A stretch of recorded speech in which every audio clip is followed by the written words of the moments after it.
শাসন পুনর্বিন্যাসের দাবিতে রণক্ষেত্র ফরিদপুর, ভাঙা থানা উপজেলা কমপ্লেক্স ভাঙচুর, আগুন, বাগেরহাটে হরতাল।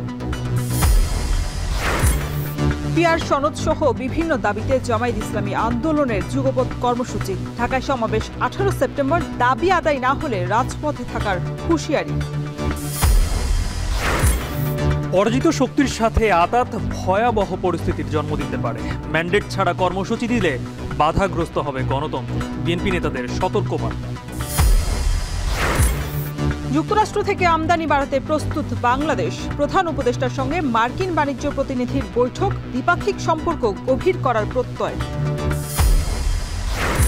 এবং একই পদে 24 লাখ টাকা বেতনের ফারাক। রামপাল তাপবিদ্যুৎ কেন্দ্রে ভারতীয় প্রকৌশলীদের সুবিধা দেওয়ার অভিযোগ, অনুসন্ধানে দুদক।